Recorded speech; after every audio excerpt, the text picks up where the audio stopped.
Okay, so in this week's guitar lesson, we're going old school active melody and old school blues as well. Now, I used to do a lot more of these little solo blues compositions. In fact, when I first started this channel, that's pretty much all I did because that's always been my favorite style of music. I love the blues. I love Delta blues. I love Chicago blues. I love Texas swing. I love all kinds sort of versions of any kind of that 1-4-5 blues, soulful stuff. And so I wanted to do something this week that you could play by yourself. There's no jam track required. You can do this on an acoustic or electric guitar. In fact, this guitar is sort of a hybrid between the two. So there's no bending of strings or any of that. So you can just grab whatever guitar you've got and follow along. And the idea behind this is to give you a composition that you can play. It sounds great by itself, and we're going to break it all down note for note, but also to give you ideas so that when you're composing your own songs or you're just improvising, these are some little ideas. We're going to connect them back to chord shapes so that you can start using this stuff when you improvise and write your own music. So I've got this lesson split into two parts. In this video, we'll go through the first half of everything. If you'd like to learn the second half, download the tab PDF file and also access the on-screen tab viewer, which has the tab and the video on the screen at the same time. It's interactive. You can slow down playback and get all of that stuff. No talking. It's just sort of a quick way to learn. You can get those extra materials by going to activemelody.com and doing a search for EP612. Okay, so this blues is in the key of A. Now, why are so many blues songs in the key of A or in the key of E? That question always comes up, or it comes up a lot, I should say. And it's because of one simple fact that we have these open strings. So if we're playing in the key of A, you've got your open fifth string. So I can do...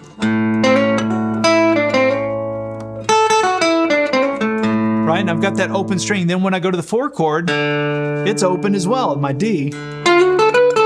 When I go to the 5 chord, it's open. So it's my open E string. So it allows me to sort of quickly go back and forth between the 3 chords in the blues.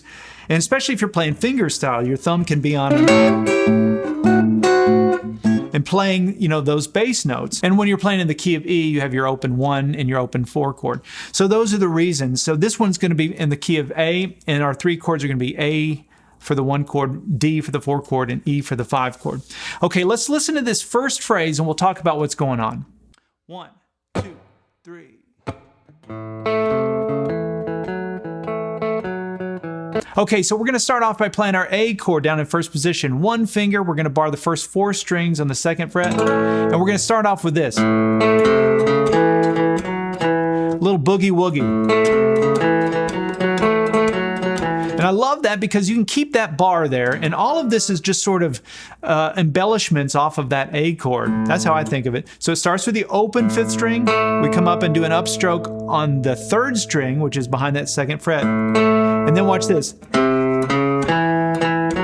While I keep that bar down, we're going to take your middle finger, 3rd fret, 5th string, and we're going to walk it up. 4th fret, and then 2nd fret, 4th string behind the bar there. So we have... And then we're going to come up to the 4th fret, 4th string, and then take that off. And that's our first little rhythm idea. And you can connect that in your mind back to this A chord shape.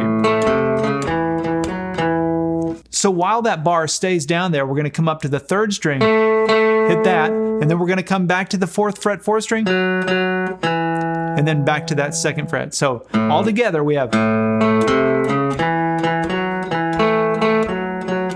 Now, if I were you, and that's new to you, just get that under your hat first. So just practice doing that. You can slow it all down to whatever tempo you want.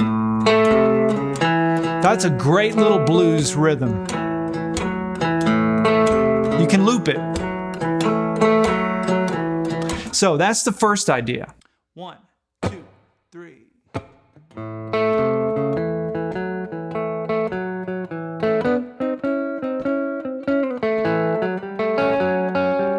Okay, so after this, I came up and played this. Little harmony there, and it's off of this A chord shape. It's played on strings 2 and 3. So we're going to start with that, strings 2 and 3 behind that bar.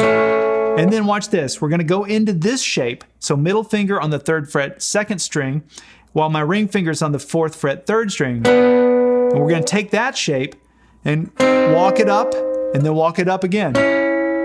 So what we have is this, up to here. And what we've done, if you're thinking chord shapes from the Cage system, is we've connected our A chord shape up here to the E chord shape.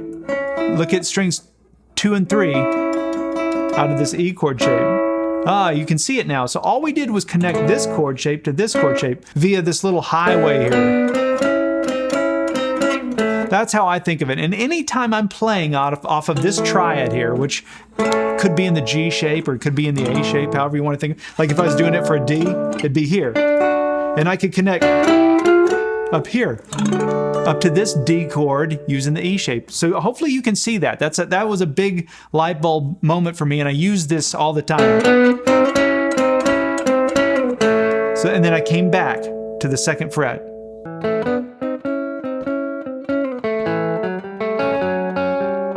Now after that little harmony, I came down here and did sort of a Robert Johnson thing. Anytime I hear that flat 7 down to the 6 and back to the flat 7, I think of Robert Johnson. He did that a lot. That kind of sound. So all of these ideas are coming off of this bar here, including this little flat 7 to the 6. So what I'm going to do now, instead of barring all 4 strings, I'm going to bar the top 3 strings so that my ring finger can come up here. Now some of you may want to use your pinky, just depends on what you're most comfortable with your left hand. But I'm coming up to the 5th fret 4th string, and that's the flat 7. This is a cool way to make an A7. It's just because it's sort of non-conventional. We do this one a lot, right? And we do, like this. We have, I mean, for me, this one, at least for me, I discovered this way later in life. So I have that. I can slide my ring finger down 1 to go to the 6 and then go back to the flat 7 to get that Robert Johnson kind of vibe.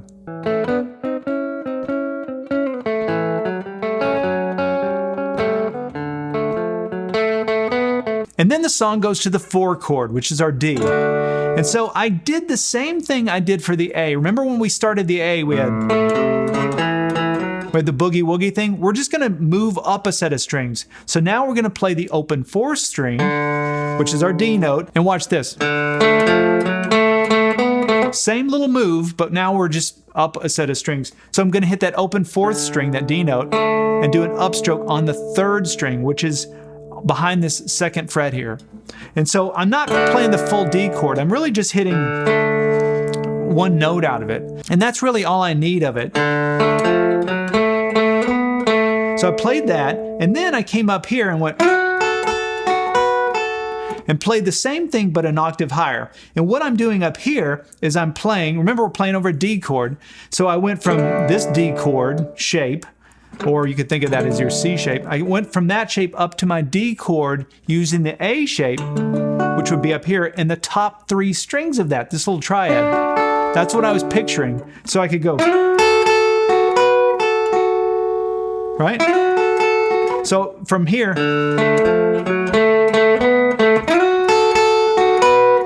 so you can see all I'm doing is connecting the chord shapes and playing D chords in 2 positions.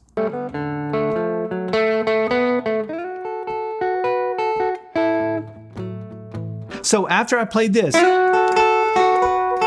for the D, then I came back and played strings 1 and 2 on this 5th fret because that's where the song would go back to the A chord.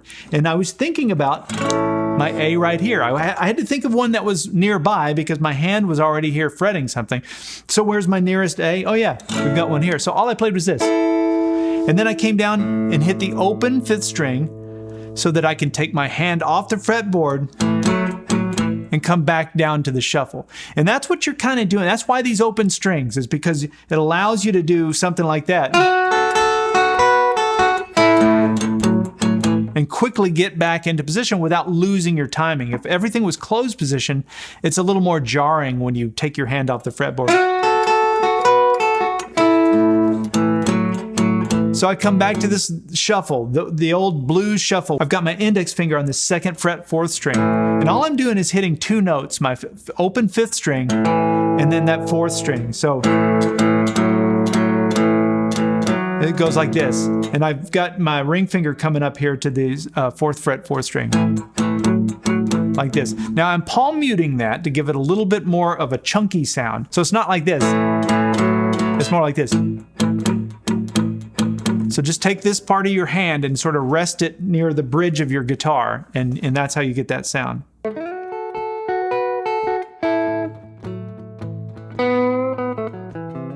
So after that A shuffle rhythm, I threw in a lick. So I went like this.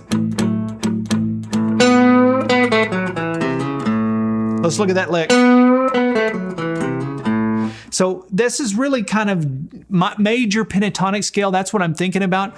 Check this out. Now this will be a light bulb for a lot of you. Some of you already know this, but off of this chord, this A chord here, if I were to play my A major pentatonic scale, pattern 1, the one that we all love, look at this. It's right there. So somebody's mind just got blown when you realize, oh, that's right there. So that means if I'm playing this, I can go into that and throw in all those major pentatonic scale licks that you know, it's right there. So you're not like jumping all over the fretboard. So when I played this, that lick, that's where that came from, at least the first part of it. So it's between that 4th fret and the 2nd fret on the 3rd string, half bend. And then we come down to the 4th string and play fret 4 and fret 2. So it's... Now watch this. We go back to the same little thing that we started with, right? There's that, while this note is ringing out, this 2nd fret, 4th string, I'm going to do a hammer-on between the 3rd fret and the 4th fret on the 5th string. And then all the way down to my open 5th string. It's a really cool little lick off of this A chord. Now you can take that lick idea and apply that anytime you're playing an A chord, a major A chord.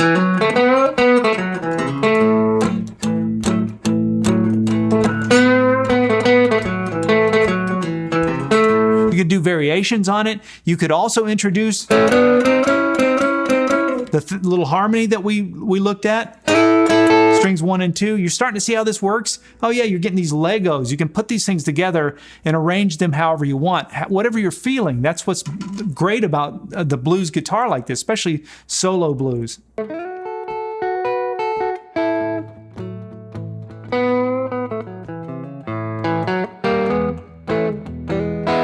Now the song's going to go to our 5 chord, which is our E. And so I was already down here, right, playing that little lick. Now watch this. This is what I played to get, you know, to cover or to represent the E. So from this 2nd fret 4th string, we're going to go 2nd fret 4th string. Now watch this. We're going to go into this harmony. You're going to understand where this is in just a second. So we're coming up here to the 6th fret 4th string, and then my index finger is on the 4th fret 3rd string. So we slid in, we go down a half step from that and slide up to that. Now what is this? Well, think about we're playing over an E chord, right? We're representing an E chord. Here's an E chord right here from the C shape from our cage system. If I just played strings 3 and 4, I've got that. So hopefully you're like a little light bulb goes off and you go, oh, that could be my E chord. I don't have to do all of this. If that's too difficult to get your fingers in position, just play 2 of the strings from, you know, any 2 notes from that. You can play these 2, you can play these 2, you can play those 2. You can play 3 if you want. You don't have to do all of them. These chord shapes are not meant to be literal. They're just hand positions, really, or really containers or areas of the fretboard. You can do what you want with them, though. So that's how this represents my E chord. Then I hit the open 6th string, slide it back down, open 6th string again, and then watch this. Just played my E chord down in 1st position, but I hammered on with my index finger. So it's like this. Let me do that slowly.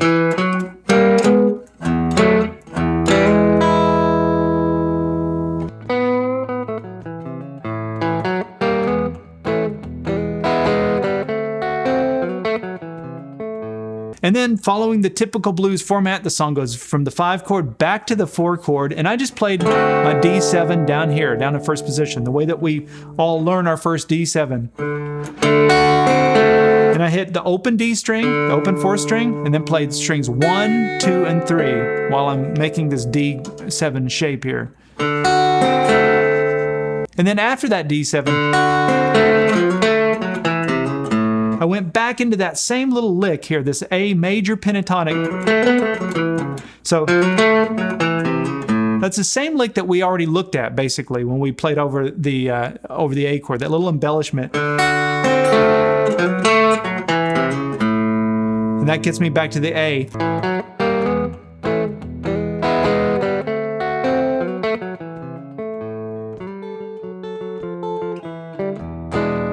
And then I did the classic sort of Robert Johnson-y little walk down. And you can connect this back to your E shape. So if you want to use this in another key, you like this little blues walk down, if I'm playing my E shape where I've got my bar, that's where my fingers go. So strings 1 and 4 on that, where that bar would be. And you're just going to hold your ring finger on that 1st string, and you're going to let the 4th string walk down chromatically. Like that. But you're going to play them together. You're going to hybrid pick. So pick on the 4th string, pluck with A finger. I use my ring finger on the 1st string. And walk it down. Now you can change your fingerings if that feels too awkward to try and do it that way. You could use your pinky. That's another way to do it. All right, so I just listened back to what I played, and I played a little different. I played it like this. So it's 4, 1, 4, 4, 1, 4, 4, 1, 4. And then once I come down here, I took my finger off of this this 5th fret 1st string and just played the open E string. So, and then I played my E7 chord in 1st position as the 5 chord.